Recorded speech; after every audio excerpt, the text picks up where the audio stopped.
السلام علیکم ورحمۃ اللہ وبرکاتہ۔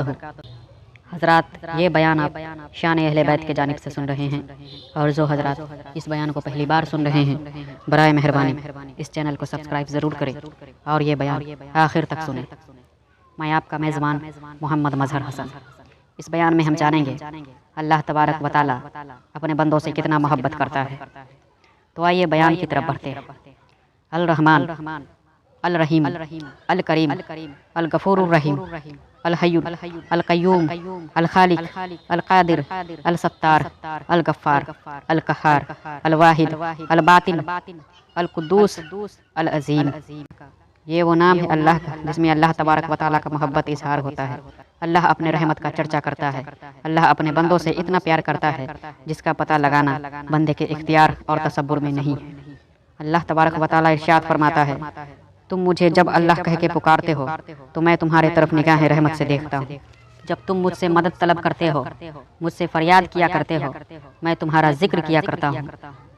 تم میرے ذکر زمین پہ کرتے ہو، میں تمہارا ذکر آسمان پہ کرتا ہوں۔ تم میرا ذکر انسانوں کے بیچ کیا کرتے ہو، میں تمہارا ذکر فرشتوں میں کیا کرتا ہوں۔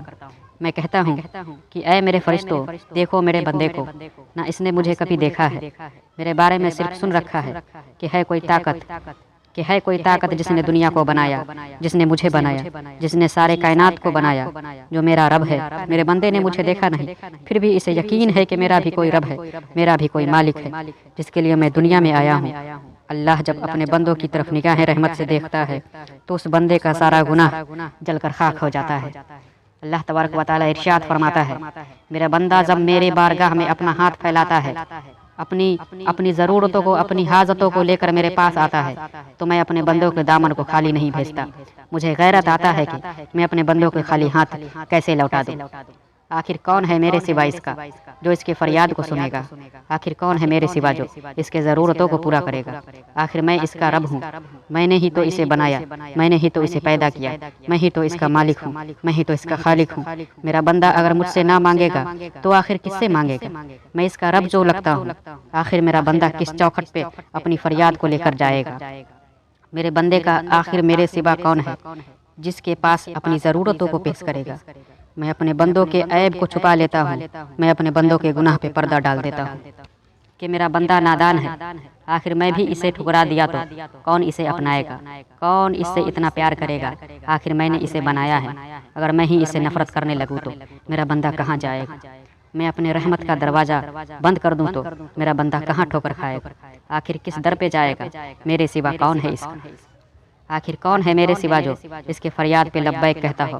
آخر کون ہے میرے سوا جو اس کے مصیبتوں کو ٹالتا ہو؟ آخر میرے سوا کون ہے ان غمزدوں کا غمخوار؟ آخر کون ہے میرے سوا اس کے ضرورتوں کو پورا کرنے والا؟ آخر کون ہے میرے سوا ان غمزدوں کے دکھ درد کو مٹانے والا؟ آخر کون ہے میرے سوا ان غمزدوں کے غم مٹانے والا؟ میں نے اپنے بندوں کو اپنے ہاتھوں سے بنایا ہے، اپنے ہاتھوں سے سجایا ہے، اپنے ہاتھوں سے سنوارا ہے، تو میں اپنے بندوں کو تکلیف میں کیسے دیکھ سکتا ہوں؟ میرے بندوں پر دکھوں کی پہاڑ ٹوٹے میں کیسے دیکھ سکتا ہوں؟ جب میرا بندہ دکھ تکلیف میں مجھے یاد کرتا ہے، مجھ سے فریاد کرتا ہے، تو میں اس کے اٹھے ہوئے ہاتھوں کی لاج بھی رکھتا ہوں، کیونکہ میرا بندہ مجھ پہ یقین کر کے اپنے ہاتھ کو میرے بارگاہ میں پھیلائے بیٹھا ہے۔ وہ جانتا ہے کہ میرا رب ہر چیز پہ قادر ہے، وہ رب العالمین ہے، سارے عالم کا رب ہے، وہ قادر مطلق ہے۔ وہ جانتا ہے کہ مجھے اس در سے خالی ہاتھ نہیں لوٹایا جائے گا۔ وہ جانتا ہے کہ خود اللہ نے کہا ہے، تم مجھ سے مانگا کرو، میں ہی عطا کرنے والا ہوں، میرے سوا کون ہے عطا کرنے والا؟ اس امید پہ میرا بندہ میرے پاس آتا ہے، میرے ذات پہ یقین کر کے میرے پاس آتا ہے۔ آخر میں بھی اسے ٹھکرایا تو کون ہے جو اسے اپنائے گا؟ میرا بندہ جس حال میں مجھے پکارے میں اس کے فریاد کو سنتا ہوں، جس جگہ سے پکارے میں اس کے فریاد کو سنتا ہوں۔ میں مشرق میں بھی موجود ہوں، میں مغرب میں بھی موجود ہوں، تم سمندر کے بیچ بھی مجھے پکارو میں وہاں بھی سنتا ہوں، میں آسمان پہ بھی موجود ہوں، میں زمین پہ بھی موجود ہوں۔ میرا بندہ جب مجھے پکارنے کے لیے اپنے دل میں خیال لاتا ہے، ابھی اس کے زبان پہ میرا نام آتا بھی نہیں ہے، اس سے پہلے میں اس کے خیال پہ لبیک کہتا ہوں، اس کے آواز پہ لبیک کہتا ہوں، اس کے دل کے دھڑکنوں پہ لبیک کہتا ہوں۔ حضرات اور خواتین ماں بہنیں، اللہ کے محبت کے تعلق سے ایک واقعہ سناتا چلوں تاکہ ہمارے آپ کے دل میں اللہ سے اور محبت کرنے کی طلب پیدا ہو جائے۔ کئی صدیاں پہلے ایک بت پرست ہوا کرتا تھا۔ وہ اس بت کا عبادت کیا کرتا تھا، اسی بت سے اپنا سکھ دکھ، اپنا حالت بیان کیا کرتا تھا۔ وہ شخص 70 سال سے اس بت کی عبادت کرتا چلا آ رہا تھا۔ اس شخص کو اس بت سے کافی محبت تھی۔ وہ اپنے بت کی تسبیح پڑھا کرتا تھا، اس کا نام جپتا تھا۔ ایک دن وہ شخص رات میں سب کے سو جانے کے بعد اپنے عادتوں کے مطابق اس بت کی تسبیح پڑھ رہا تھا۔ اس بت کا نام صنم رکھا تھا۔ وہ اس بت کی تسبیح پڑھ رہا تھا، یا صنم، یا صنم، یا صنم کہہ کے اس بت سے فریاد کر رہا تھا۔ یہ کہتے جا رہا تھا کہ اچانک اس شخص کا زبان پھسل گیا اور یا صنم کے بدلے اس کے زبان سے یا صمد، یا صمد، یا صمد نکل گیا۔ یا صمد اللہ تبارک و تعالیٰ کے ناموں میں سے ایک نام ہے۔ جیسے ہی اس شخص کے زبان سے یا صمد کا صدا نکلا، اللہ کی رحمت مچل گئی۔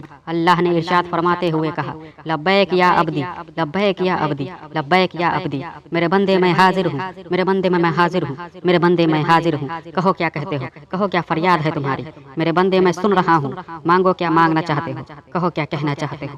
جب فرشتوں نے یہ سنا کہ ایک بت پرست کے آواز پر اللہ نے لبیک کہا تو فرشتے پوچھنے لگتے ہیں، مالک یہ تو بت پرست ہے، یہ تیری عبادت کرنے کے بجائے بے جان بت کی عبادت کیا کرتا ہے۔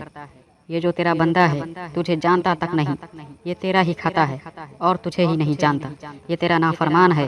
یہ 70 سال سے بت کو ہی اپنا رب کہتا آ رہا ہے، اس بت کی ہی حمد و ثنا کر رہا ہے، وہ اس بت کی عبادت کرتا آ رہا ہے، اور آج غلطی سے اس کا زبان پھسل گیا اور غفلت میں اس کے زبان پہ تیرا نام آ گیا، پھر بھی اس بندے کے آواز پہ تو لبیک کہہ رہا ہے۔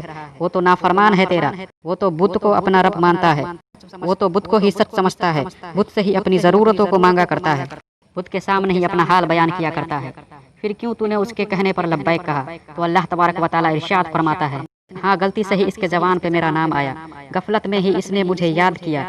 ہاں یہ 70 سال سے بت کی عبادت کرتا آ رہا ہے، اس نے مجھے کبھی یاد تک نہیں کیا، لیکن آج اس کے زبان پہ میرا نام آیا تو صحیح، اس نے غلطی سے ہی میرا نام لیا تو صحیح۔ اگر میں بھی اس کے آواز پہ خاموش رہا، اگر میں بھی اس کے کہنے پر نہیں سنا تو کون ہے اس کا سننے والا؟ میرے سوا کون دوسرا رب ہے جو اس کے بلانے پر سنے گا؟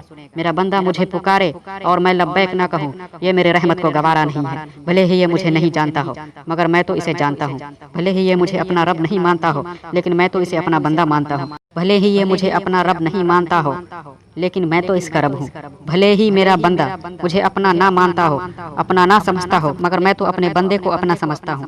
آج نہیں تو کل اسے آنا تو میرے ہی پاس ہے، اسے رب ماننا تو مجھے ہی ہے۔ اگر میرا بندہ مجھے نہ پکارے گا تو کسے پکارے گا؟ اور کون ہے اس کا میرے سوا؟ اور کون ہے جو اس کے تکلیف کو خوشیوں میں بدلنے والا؟ آخر کون ہے میرے سوا اس کے تکلیف کو خوشیوں میں بدلنے والا؟ تو حضرات اور خواتین بہنیں، اللہ ہم سے بے شمار محبت کرتا ہے، اللہ کے محبت کا کوئی شمار نہیں۔ وہ ہم سے 70 ماہ سے زیادہ محبت کرتا ہے۔ ایک ماہ کے سارے زندگی کی محبت ایک طرف ہو اور مالک کی ایک نگاہ رحمت ایک طرف ہو۔ ایک ماں جب اپنے بچوں کو تکلیف میں دیکھتی ہے تو وہ اپنی بھوک پیاس سب بھول جاتی ہے، وہ اپنے اوپر کھانا پینا حرام کر لیتی ہے جب تک اس کا بچہ آنکھ نہیں کھولتا ہو، جب تک اپنے بچے کو مسکراتا ہوا نہیں دیکھ لیتی ہو اسے چین نہیں آتا، اسے قرار نہیں آتا ہے۔ یہ تو ایک ماں کی عظمت ہے، ایک ماں کی محبت ہے۔ اللہ رب العزت ہم سے اس ماں کے محبت سے 70 گنا زیادہ محبت کرنے والا ہے، بلکہ اس سے بھی زیادہ محبت کرنے والا ہے۔ اللہ کے محبت کا کوئی اندازہ نہیں لگا سکتا۔ وہ رب تو ہم سے اس ماں سے بھی زیادہ پیار کرنے والا ہے۔ جب کسی بندے کو پتھر سے ٹھوکر لگ جاتا ہے یا بندے کے پیر میں کانٹا تک چبھتا ہے تو وہ رحمان رب اس درد ہونے کے بدلے بھی نیکیاں عطا کر دیتا ہے۔ جتنا اللہ اپنے بندوں سے محبت کرتا ہے اتنا ہی اللہ کے رسول رحمت للعالمین بھی ہم سے اتنا ہی محبت کرتے ہیں۔ آقا ارشاد فرماتے ہیں کہ اے میرے امتی، اگر تمہارے پاؤں میں کانٹا بھی چبھتا ہے تو اس تکلیف کو میں اپنے دل میں محسوس کرتا ہوں۔ تو حضرات کہاں ملے گا ایسا در؟ کون ہے دنیا میں جو بنا لالچ کے، بنا کسی مطلب کے ہم سے اتنا پیار کرتا ہو، ہم سے اتنی محبت کرتا ہو؟ وہ صرف اللہ کی ذات ہے، وہ صرف اللہ کے محبوب ہے، وہ صرف اللہ اور اللہ کے رسول ہے۔ انی لکا محبن، اے میرے بندے مجھے تم سے پیار ہے۔ حضرات جب تک زندگی ہے اللہ اور اللہ کے رسول سے محبت کریں، ان کے در پہ اپنی زندگی کو گزارے، ان کے فرمان کے مطابق اپنی زندگی گزارے۔ اللہ اور اللہ کے رسول کے سوا اس دنیا میں کوئی ایسا ذات نہیں جس سے وفا کی امید ہو۔ ہم دنیا میں کسی سے وفا کی امید کرتے ہیں لیکن ہمارے دل میں ایک ہلچل سی رہتی ہے، ایک آہٹ سی رہتی ہے، ایک خوف سا رہتا ہے، یہ کب ہمیں دھوکہ دے دے گا۔ کسی پہ اعتبار نہیں کیا جا سکتا، اعتبار کرنے والی ذات صرف و صرف اللہ ہے، اللہ کے رسول کی ہے۔ آج کے بیان میں بس اتنا ہی، انشاءاللہ ملتے ہیں پھر اگلے بیان میں۔ اللہ رب العزت سے دعا ہے، اے میرے پروردگار، تمام امت مصطفیٰ کو اپنے اور اپنے حبیب سے محبت کرنے کی ہدایت عطا فرما، اپنے رسول سے وفا کرنے کی ہدایت عطا فرما، آمین و شما آمین۔ السلام علیکم ورحمۃ اللہ وبرکاتہ۔